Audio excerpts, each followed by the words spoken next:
রোজা মানে আমাকে না খেয়ে থাকতে হবে আর পানি ছেড়ে দেওয়া লাগবে, স্ত্রী সহবাস ছেড়ে দেওয়া লাগবে। কোরআন তেলাওয়াত করা, কোরআনের অনেক তেলাওয়াতকারী আছে যাদেরকে কোরআন রহমত দেওয়ার পরিবর্তে লানত দেয়, কার্ডস করে, অভিসম্পাত করে। রমজান মাসে গুনাহ মাফ করাতে যে ব্যক্তি 12 রাকাত নফল বা সুন্নত দৈনিক পড়ে তার জন্য জান্নাতে একটা ঘর তৈরি করা হয়।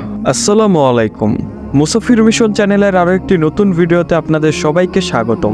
প্রিয় মুসলমান ভাই ও বোনেরা, আশা করি মহান আল্লাহ তাআলার অশেষ রহমতে আপনারা সকলেই ভালো আছেন। আমাদের আজকের এই ভিডিওতে আলোচনা করব রমজান মাসের 10টি বিশেষ আমল নিয়ে, যে আমলগুলো করার মাধ্যমে আমরা আমাদের অতীতের সকল গুনাহ থেকে রক্ষা পেতে পারি এবং জাহান্নাম থেকে জান্নাতের পথ পরিষ্কার করতে পারি। আমার সাথে বলেন, এই 10টা কাজ আমরা সবাই করব ইনশাআল্লাহ। তো চলুন আবুদোহা আদনান এবং মিজানুর রহমান আজহারি হুজুরের ব্যাখ্যার মাধ্যমে আমরা জেনে নেই রমজান মাসের 10টি আমল। এক নাম্বার হচ্ছে 5 ওয়াক্ত নামাজ। আমাদের সকলেরই উচিত জামাতের সহিত নামাজ পড়া। নামাজ নেই মানে ইসলাম নেই। যে নামাজ পড়ে না সে ব্যক্তি কখনো আমাদের বন্ধু হতে পারে না। নামাজ মাস্ট বি পড়তেই হবে, এবং যে ব্যক্তি দৈনিক 5 ওয়াক্ত নামাজ পড়ার পাশাপাশি 12 রাকাত সুন্নত বা নফল নামাজ পড়বে, সেই ব্যক্তির জন্য মহান আল্লাহ তাআলার পক্ষ থেকে রয়েছে বিশেষ এক উপহার।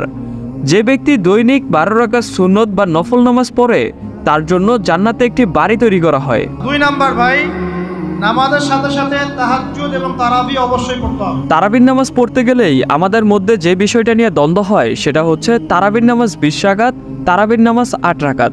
দয়া করে সকলেই এই ঝামেলা থেকে দূরে থাকবেন। তারাবির নামাজ কত রাকাত সেটা বড় কথা নয়, তারাবির নামাজ 5 ঘন্টা। এই 5 ঘন্টার ভিতরে আপনি 8 রাকাত পড়েন অথবা 20 রাকাত পড়েন, এটা আপনার ব্যক্তিগত ইচ্ছা। 5 ঘন্টা নামাজ পড়ার বিষয়টি হয়তোবা আপনারা অনেকেই বোঝেননি। 5 ঘন্টা নামাজ পড়ার বিষয়টি হচ্ছে, সাহাবীরা বলেছেন মহানবী সাল্লাল্লাহু আলাইহি সাল্লামের নামাজ এত লম্বা ছিল যে তারা তড়িঘড়ি করে সেহরি খেয়েছে। অর্থাৎ মহানবী সাল্লাল্লাহু আলাইহি সাল্লাম 1 ঘন্টা 2 ঘন্টা নয়, 5 ঘন্টা নামাজ পড়তেন।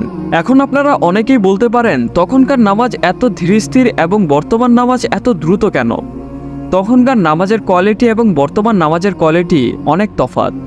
বর্তমানে আমরা 8 রাকাত এবং 20 রাকাতের ঝামেলাতেই পড়ে আছি, যার কারণে বর্তমান নামাজের কোয়ালিটির দিকে আমাদের নজর পড়ে না। এই জন্যই বর্তমান নামাজ এত দ্রুত হয়। 3 নম্বরে হচ্ছে কোরআন তেলাওয়াত করা। যেহেতু রমাদানুল মুবারক, এটা কোরআন নাজিলের মাস। আমাদের পবিত্র কোরআন শরীফ নাজিল হয়েছিল রমজান মাসে, তাই এই মাস হচ্ছে কোরআনের সাথে নতুন সম্পর্ক করার মাস।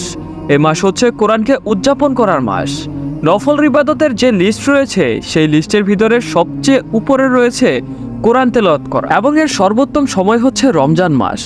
রমজান মাসে কোরআন তেলাওয়াত করতে হবে। আমার প্রিয় মুসলমান ভাই ও বোনেরা, আপনারা অনেকেই কোরআন তেলাওয়াত করে থাকেন, তবে কোরআন ধীরস্থিরভাবে তেলাওয়াত করতে হবে। কোরআন তাড়াতাড়ি দ্রুত গতিতে তেলাওয়াত করা যাবে না। হাদিসে এসেছে অনেক কোরআন তেলাওয়াতকারীকে কোরআন নিজেই অভিশাপ দিয়ে থাকে, তাই দ্রুত গতিতে কোরআন তেলাওয়াত করা যাবে না।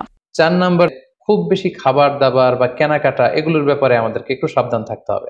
আমরা অনেকেই মনে করে থাকি রমজান মাস মানেই ইফতার পার্টিতে জয়েন হওয়া, মুখরোচক ইফতার খাওয়া, কেনাকাটা এবং শপিং করা। আসলে ব্যাপারটি এমন নয়, কারণ আমরা সকলেই জানি যে রমজান মাস হচ্ছে ইবাদতের মাস। এই মাসে আমাদের ফোকাস থাকতে হবে নফল ইবাদতগুলো করা, কারণ নফল ইবাদতগুলোতে ফরজ ইবাদতের সমান সওয়াব পাওয়া যায়। আমাদের ফোকাস কখনোই শপিং করা, কেনাকাটা করা বা মুখরোচক খাবার, ভুরিভোজ করা এগুলোতে থাকা যাবে না। 5 নাম্বার, রমাদান মাসে অবশ্যই আমাদের যাকাতগুলো আমরা দিয়ে দিব। আপনারা অনেকেই মনে করেন জাকাত নফল, তবে জাকাত নফল কিছু নয়, জাকাত ফরজ।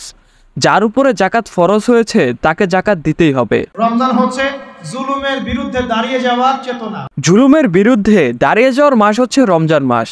প্রথমে আমরা নিজেরা নিজেদেরকে দেখব, আমরা কার কার উপর জুলুম করেছি, আমাদের ভিতরে কি কি জুলুম রয়েছে, এগুলো আগে প্রতিহত করব, এবং তারপর সর্বস্তরের জুলুমকে আমরা রুখে দেওয়ার চেষ্টা করব ইনশাআল্লাহ। প্রতিটা কাজ সুন্নত সম্মতভাবে করতে হবে। আমাদের খাওয়ার সুন্নত, হাঁটার সুন্নত, ঘুমানোর সুন্নত, কথা বলার সুন্নত, ওজুর সুন্নত, সব কিছুরই সুন্নত রয়েছে। আমরা এই সুন্নতগুলো সবসময় মেনে চলি না। রমজান মাসে আমরা চেষ্টা করব সকল সুন্নত মেনে চলার। 9 নম্বর হচ্ছে রোজা রাখা মানে আমরা অনেকেই মনে করি যে না খেয়ে থাকা আর কি পানি ছেড়ে দেওয়া। রমজান মাসে রোজা রাখা মানে আমরা মনে করি যে খাবার খাওয়া ছেড়ে দেওয়া, পানি খাওয়া ছেড়ে দেওয়া, স্ত্রীর সাথে সহবাস ছেড়ে দেওয়া। কিন্তু আসলে আমরা মেন জিনিসটাই মানি না।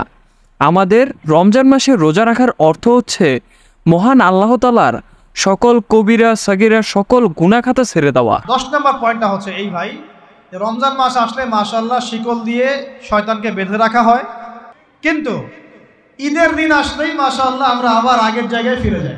রমজান মাস আসলেই আমরা অনেকেই পরিবর্তন হই।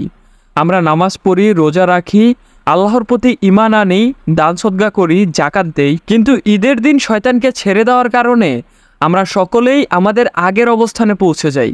রমজান মাসের এত এত ইবাদত সব কিছুই ভুলে যাই। কিন্তু আমাদের সবচেয়ে বড় চ্যালেঞ্জ হচ্ছে এই যে 10টা পয়েন্ট, যে 10টা পয়েন্ট নিয়ে আজকে আমরা আলোচনা করলাম, এই সকল পয়েন্টগুলোই সারা বছর নিজের ভিতরে রাখা, নিজে সারা জীবন এইভাবে চলা, নিজের ভিতরে এইভাবে ঈমান আনা। মহান আল্লাহ তাআলা আমাদের সকলকে রমজানের সুন্নত, ফরজ, নফল সকল ইবাদত মেনে সুস্থতার সাথে 30টি রোজা রাখার তৌফিক দান করুক, আমিন।